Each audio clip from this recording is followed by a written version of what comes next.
जी, तो हमारा पास आज का जो अगला टॉपिक है वो बायोपॉलीमर है। और बायोपॉलीमर में अगर हम देखते हैं तो सबसे पहले कार्बोहाइड्रेट्स आ जाते हैं, जिसकी बेहतरीन मिसाल आटा है। घर में मौजूद जितना भी गंदम रोटी वगैरह खाते हैं तो वो कार्बोहाइड्रेट्स है। लार्ज नंबर ऑफ जो हमारे पास ये रिलेटिव हेट्रोजेनियस कंपाउंड है, क्योंकि इसमें बहुत सारी चीज़ें होती हैं, लिपिड्स, प्रोटीन, इस तरह की चीज़ें। अच्छा, बायो मालिक्यूल जो है ये बेसिकली हैं, और ये शुगर इन्हें हम कहते हैं कॉमनली पॉलीहाइड्रोक्सी एल्डिहाइड और केटोन है। इसके अंदर दो क्लासिफिकेशन कार्बोहाइड्रेट्स की। देखें, इनको हम हाइड्रोलाइज नहीं कर सकते, हाइड्रोलाइज नहीं कर सकते। मैं अगर आपको बात कहूँ तो अगर आप आटे का एक चम्मच उठा के मुंह में से खाएं तो वो आपसे नहीं हज़म होता, तो इसीलिए आटे को हम रोटी बना के खाते हैं, तो इसीलिए हाइड्रोलाइज पानी के साथ तो हो सकता है, वैसे नहीं होता। एम्पिरिकल फार्मूला CH2O यानी C6H12O6 ग्लूकोज फ्रुक्टोज दोनों का सेम फार्मूला है। ग्लिसरॉल्डिहाइड भी होता है। अगर शुगर और ग्लूकोज में मेजर शॉर्ट क्वेश्चन है जो आपने याद करना है। शुगर जो है उसके अंदर जो हमारे पास 5 शुगर वाली भी होती है जिसे पेंटोज कहते हैं, 6 वाली भी होती है जिसे हेक्सोसिस कहते हैं। ग्लूकोज जो होता है ना, और इसमें हेक्सोसिस दोनों का फार्मूला वही है। ग्लूकोज जो होती है ना वो कहाँ पाई जाती है, हमारे पास ग्रेप्स, शुगर वगैरह, ब्लड के अंदर भी पाई जाती है। डेक्सट्रोज भी इसे कहते हैं। फ्री स्टेट में भी पाई जाती है। कंबाइन फ्री का मतलब आज़ाद हालत में अगर हम देखें तो हमारे पास फ्रूट्स में, हनी वगैरह में ये बाहर से हमें मिल जाती है। और कंबाइन में जब हमारे जिस्म में पाई जाती है तो वो ब्लड में या यूरिन में बाकी एलिमेंट के साथ मिलके होती है, तो इसीलिए इसे पॉलीसेकेराइड्स को हम कहते हैं, इस्तेमाल करते हैं एनर्जी के पर्पज़ के लिए भी। अच्छा, और इसके बाद फ्रुक्टोज जो होती है वो हमारे पास ये पाई जाती है आमतौर पे फ्री हालत में भी, और ये स्वीटनिंग एजेंट के तौर पे इस्तेमाल होती है। शुगर कैन, गन्ने के अंदर जो टेस्ट बनता है वो फ्रुक्टोज की वजह से बनता है। और ये मोनोसेकेराइड, गैलेक्टोसिस और मेनोसिस भी कहते हैं। डायासेकेराइड और ओलिगोसेकेराइड क्या होते हैं, ये दोनों 9 मोनोसेकेराइड अगर आपस में 9, जो मोनो का मतलब 1, 9 इकट्ठे सेकेराइड्स आपस में मिलें और उसमें से पानी निकल जाए तो उसे ओलिगोसेकेराइड कहते हैं। और ये हमारे पास ना एक बोर्ड का बड़ा ही इंपॉर्टेंट क्वेश्चन है, व्हाट इज़ गैलेक्टोसाइड लिंकेज। अच्छा, तो वो कहता है कि हमारे पास गैलेक्टोसाइड जो लिंकेज है वो एक ऐसा हमारे पास जिसमें शुगर पाई जाती है, ग्लूकोज या फ्रुक्टोज पाई जाती है, और ये आमतौर पे हाइड्रोलाइज किया जाता है एंड ओलिगोसेकेराइड ऑफ वाटर से।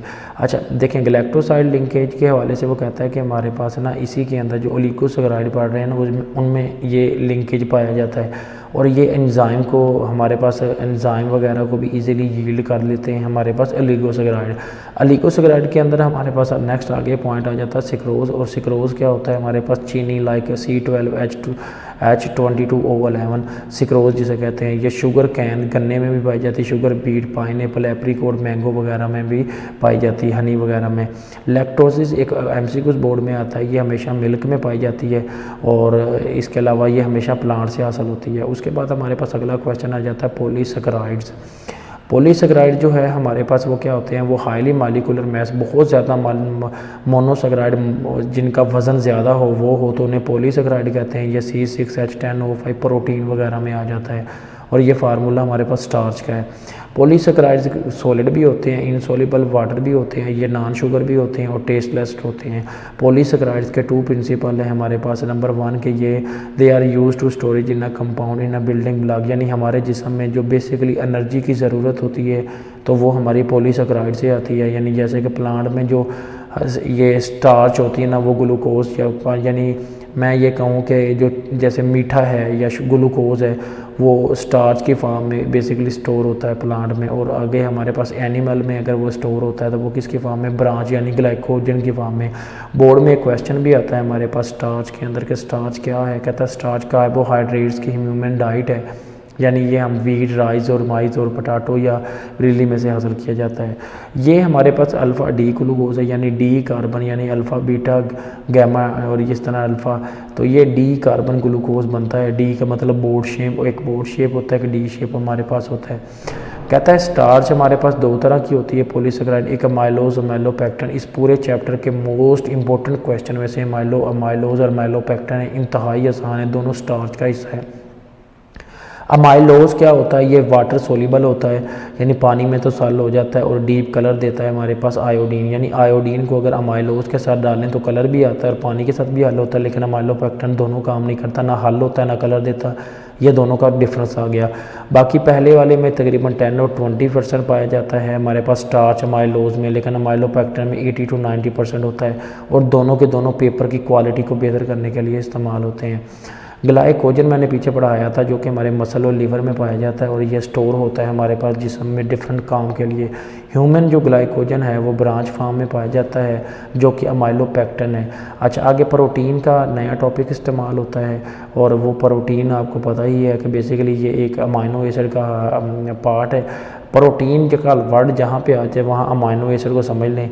अमाइनो एसिड में क्योंकि अमाइनो नाइट्रोजन ग्रुप भी होता है, तो लिहाजा उसमें नाइट्रोजीनियस कंपाउंड। तो सबसे पहले हम कहते हैं प्रोटीन एक नाइट्रोजीनियस कंपाउंड है जो बहुत ज़्यादा रखता है बेसिकली अमाइनो एसिड।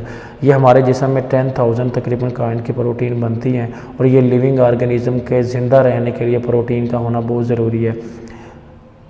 प्रोटीन हमारे बालों में भी होती है, हमारे हेयर्स में भी होती है, टिश्यू में भी होती है, और बल्कि बाकी हिस्सों में भी होती है। आल प्रोटीन के अंदर जो बेसिक एलिमेंट है कार्बन, हाइड्रोजन, ऑक्सीजन, नाइट्रोजन है, और कुछ ट्रेस अमाउंट में कार्बन, आयोडीन और सल्फ़र वगैरह भी पाए जाते हैं। The protein as define high molecular mass होता है जो made up by amino acid से बनते हैं। और प्रोटीन की 3 टाइप हैं। पहली टाइप सिंपल प्रोटीन। मैंने आपको एक बात बताई थी, ज़िंदगी में जब भी प्रोटीन का नाम आए तो अमाइनो एसिड, अगर प्रोटीन हाइड्रोलाइज अमाइनो एसिड से बने तो उसे कहते हैं सिंपल प्रोटीन। ठीक है, ये उनकी एग्जांपल्स के नाम याद रख लेने हैं, और उसके ये उन्हीं की आगे फंक्शन है, इंपॉर्टेंट नहीं है, बस आपको पहला सिंपल प्रोटीन याद करना है। कंपाउंड और कॉन्जुगेट प्रोटीन क्या होती है हमारे पास, the protein which is attach by a conjugate non protein. अगर एक प्रोटीन और उसके साथ कुछ नॉन प्रोटीन ग्रुप, जिसे प्रोसिंथेटिक ग्रुप भी कहते हैं, अगर वो है, यानी एक प्रोटीन एक नॉन प्रोटीन, तो उसे कहते हैं कॉन्जुगेट प्रोटीन। और इसमें भी एग्जांपल आ जाती हैं ड्राई प्रोटीन, सिंपल प्रोटीन और कंपाउंड, यानी जो 2 कंपाउंड और कॉन्जुगेट प्रोटीन, पहले दोनों प्रोटीन से मिलकर बनने वाली प्रोटीन को ड्राई प्रोटीन कहते हैं, और ये पहले दोनों से बनते हैं जिसे पॉलीपेप्टाइड भी कहते हैं। इसमें से भी हमारे पास आ जाता है। अगला क्वेश्चन है कि प्रोटीन का स्ट्रक्चर क्या होता है। कहता है इसके स्ट्रक्चर आमतौर पे 3 डिमेंशन में होता है, 3 लेवल होते हैं इसमें आमतौर पे, तो वो हमारे पास स्ट्रक्चर बनते हैं, और आमतौर पे 4 लेवल भी होते हैं। प्राइमरी स्ट्रक्चर तब कहा जाता है जब हमारे पास पेप्टाइड चेन एक ही बने, एक ही सीक्वेंस के साथ अमाइनो एसिड में या सिर्फ एक, मतलब सीधी लाइन में बन रहे हैं, तो प्राइमरी स्ट्रक्चर है। और सेकेंडरी स्ट्रक्चर में होता है कि रेगुलर कॉइन है, जिग जैग, ऊपर नीचे ऐसे ऊपर नीचे बने, तो उसे कहते हैं सेकेंडरी स्ट्रक्चर। और ट्रशी स्ट्रक्चर होता है, ये हमारे पास डिमेंशन ट्विस्ट होता है, फोल्डिंग फोल्ड हुआ। तो 3 कितनी प्रोटीन के स्ट्रक्चर हैं, पहला सीधी लाइन में, दूसरा क्या है जिग जैग ऊपर नीचे, और तीसरा होता है गोल चक्कर में हमारे पास ये होते हैं। तो उसके बाद प्रोटीन को डी नेचर कैसे किया जाता है, तो प्रोटीन की पीएच अगर चेंज कर दी जाए, उसके अंदर कंसंट्रेशन डाल दी जाए, अगर इसको हीट दी जाए, जैसे मिसाल के तौर पे वो कहता है कि देखें डी नेचरिंग के मुताबिक एल्बिनिन हमारे पास प्रोटीन है जो कि वाइट एग में पाई जाती है, जो कि अगर एक दफ़ा हीट हो जाए तो डिस्ट्रॉय हो जाते, फिर दोबारा रिकवर नहीं होती। प्रोटीन बहुत ज़्यादा इस्तेमाल है। पहला फॉर्म इसका प्रोटोप्लाज्म के अंदर जो है एसेंशियल लाइफ के लिए है। उसके अलावा न्यूक्लिक प्रोटीन है, जो कि न्यूक्लिक एसिड हमारे जिस्म में जो होता है उसके इंजाइम प्रोटीन है, जो कि हमारे पास इसके बगैर तो रिएक्शन ही नहीं हो सकता। मैनी स्पेशल फंक्शन है प्रोटीन का।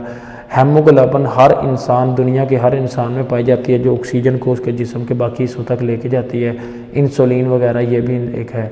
अगला टॉपिक लिपिड्स है, और वो लिपिड्स में क्या कहते हैं, लिपिड्स का जो हमारा ये टॉपिक है, ये वाला लिपिड्स का जो टॉपिक हम पढ़ रहे हैं, लिपिड्स वो कहते हैं कि हमारे पास ऑर्गेनिक कंपाउंड है जो एनिमल और प्लांट से बेसिकली बनते हैं, और ये सोल्यूबल होते हैं सॉल्वेंट, और इनसोल्यूबल हैं वाटर में, लेकिन नॉन पोलर में हल हो जाते हैं। प्राइमरी बिल्डिंग ब्लॉक भी कहते हैं, और ये यूटिलाइज होते हैं लिविंग ऑर्गेनिज्म के अंदर।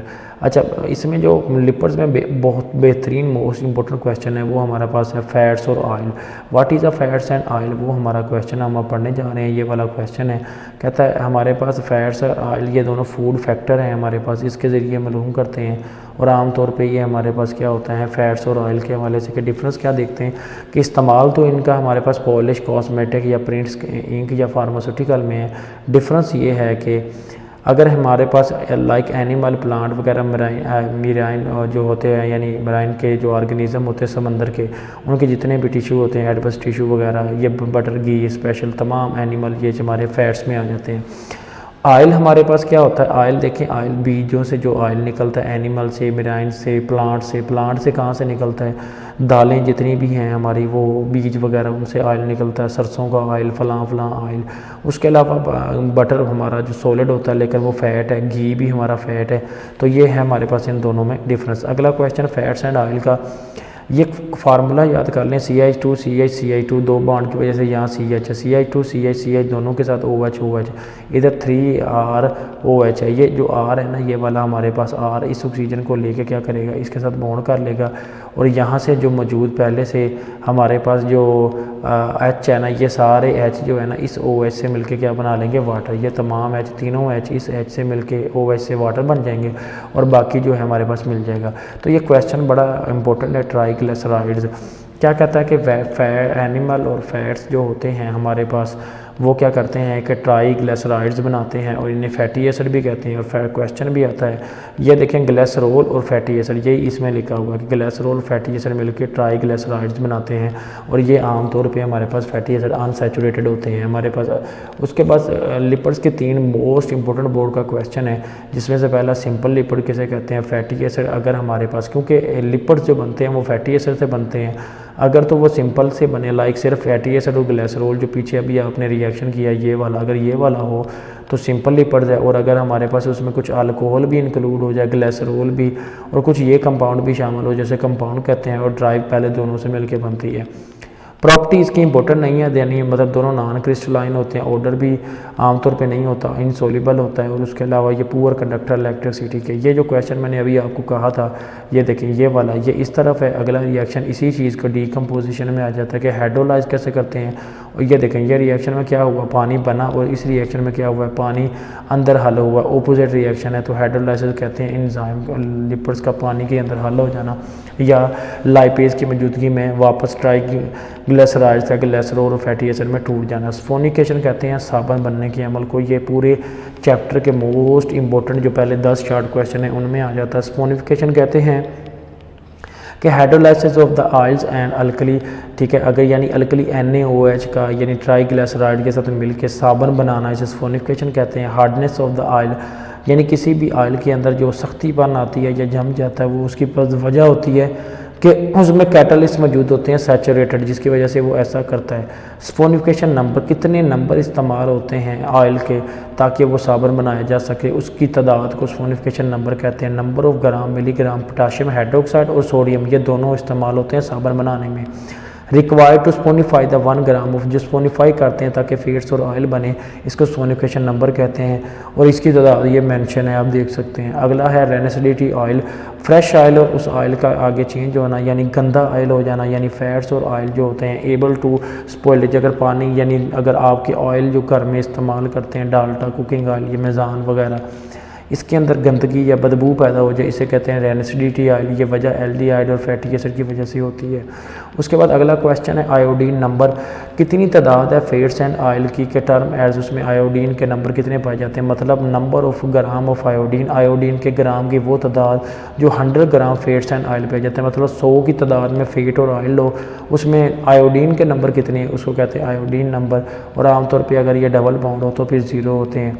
एस्टिक नंबर कहते हैं हमारे पास, जो एस्टिक नंबर है ना वो है हमारे पास कि लाइक अगर हमारे पास एग्जांपल के तौर पे अमाउंट जितने फ्री एसिड है, मतलब एसिड देखें ना, फैटी एसिड की तादाद खुद कितनी है, तो फैटी एसिड एक एसिड है, तो उसे हम कहते हैं कि ये हमारे पास जो मौजूद है फैटी एसिड, उसकी तादाद कितनी, तो एस्टिक नंबर आ जाता है। स्टीरॉयड अक्सर जो है ना बॉडी बिल्डर इस्तेमाल करते हैं, इसका नुकसान होता है। ये देखिए 1 2 3 4 4 रिंग है, इनमें से ये और ये 3 6 रिंग है, और ये 5 वाली इसके ऊपर R है, इन दोनों के सेंटर में CH3 और आखिरी 2 के सेंटर में CH3।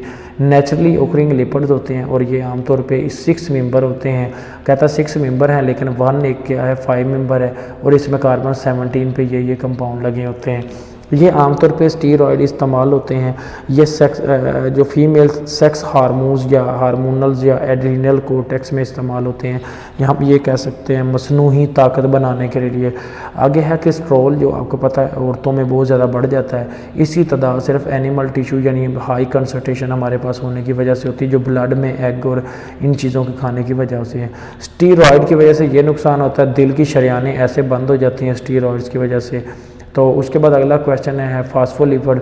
फास्फोलिपिड जो होता है हमारे पास वो क्या होता है कि ऐसा लिपिड है जो कि बायोलॉजिकल हमारे पास टर्म के तौर पे इस्तेमाल होता है और ये इंपॉर्टेंट नहीं है। लिपिड्स के इतने काम पड़े हैं तो क्या है, एनर्जी का सबसे मेन, जब हम भागते हैं हमारे हाथ पाँव हर चीज़ हिल रही होती है, उस वक्त अगर जो हमें एनर्जी चाहिए तो वो लिपिड्स देते हैं और ये हमारे पास इन सुलेटिंग इफेक्ट होता है, गुड एनर्जी के सोर्स हैं लिपिड्स जो है। ये प्रोटोप्लाज्म में पड़ता पाए जाते हैं। लिपिड्स के अंदर बहुत सारी और अदर भी बायोलॉजिकल टर्म्स पाई जाती हैं। उसके बाद हमारे पास एंजाइम का सारा पोर्शन नहीं करना, थोड़ा सा करना है क्योंकि हमारे पास ओनली ये आगे जो नेक्स्ट है ना वो 3 स्लाइड रह गई हैं। पहली है कि एंजाइम, आपको बोर्ड में बहुत ज़्यादा क्वेश्चन आता है कि एंजाइम क्या है। तो एंजाइम हमारे पास बायोलॉजिकल सिस्टम है जो कि बेसिकली लिविंग ऑर्गेनिज्म में रिएक्शन को तेज़ करने के लिए इस्तेमाल होते हैं और आमतौर पर इसका फैक्टर का नंबर जो है वो कितना है, अप टू 10-20 होता है, ठीक है। अच्छा, इसमें बोर्ड की बड़ी ही इंपॉर्टेंट क्वेश्चन है कि what is the apo enzyme. Apo enzyme वो कहते हैं कि अगर किसी एंजाइम के साथ प्रोटीन शामिल हो तो उसे हम क्या कहते हैं, एपो एंजाइम, और अगर किसी भी प्रोटीन के बगैर हो तो उसे कहते हैं को एंजाइम और को फैक्टर एंजाइम। बोर्ड का बड़ा इंपॉर्टेंट क्वेश्चन है। इसमें ये इसकी कमी की वजह से थायमीन और उसके अलावा भी विटामिन बी वगैरह की हमारे पास उससे हम ले सकते हैं। ये एंजाइम के कभी कम ही आते हैं बोर्ड के अंदर क्वेश्चन, ये हर का अपना अपना फंक्शन है। जैसे हाइड्रोलाइसिस है तो कैटालिसिस की वजह से हाइड्रोलाइसिस होते हैं, लाइसिस कैसे होते हैं, तो ये इतना इंपॉर्टेंट नहीं है, ये आपने देख लेना है।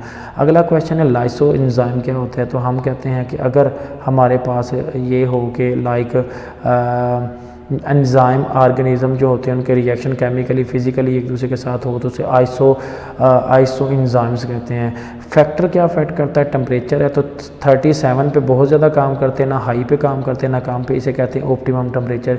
पीएच अगर तो 6.4 से लेकर 6.9 तक होगी तो एंजाइम अच्छा काम करेंगे, अदरवाइज नहीं काम करेंगे। उसके बाद अदर सबस्टांस को यानी को एंजाइम, एंजाइम के साथ और एंजाइम मिलाए जाए, उस एंजाइम यानी एक एंजाइम तो डाला ना रिएक्शन को तेज़ करने के लिए, तो एक एंजाइम के साथ और भी चीज़ डाल दे जो इस एंजाइम की एक्टिविटी को मज़ीद तेज़ कर दे। जैसे कि हमारे पास अक्सर सिंपल पेट्रोल की बजाय अगर हम पेट्रोल इस्तेमाल करते हैं हाई ऑक्टेन तो गाड़ी ज़्यादा भागती है, इसे कहते हैं को एंजाइम। रेडिएशन अगर डाल दी जाए एंजाइम पे तो उस पर भी उसका इफेक्ट पड़ता है। एंजाइम की इंपॉर्टेंट क्या होती है, वो बायोलॉजिकल है टर्म हमारे पास जो इस्तेमाल होती हैं, ये आमतौर पे ड्रग्स वगैरह में भी इस्तेमाल होते हैं और अदर चिल्ड्रन वगैरह में। तो हमारे पास चैप्टर ख़त्म हो गया 14। अल्लाह हाफिज़। ये मैंने आसान वर्डिंग में आपको उसकी तमाम जो कंसेप्ट हैं वो इसमें क्लियर कर दिए हैं, दुआओं में याद रखिएगा। और अल्लाह हाफिज़। कोई क्वेश्चन वगैरह क्वेरीज़ हों तो वो पूछ सकते हैं। इन सारे क्वेश्चन इस लेक्चर को ले लिया जाए तो आपका बोर्ड का पेपर इंशाल्लाह अच्छा हो जाएगा। अल्लाह हाफिज़।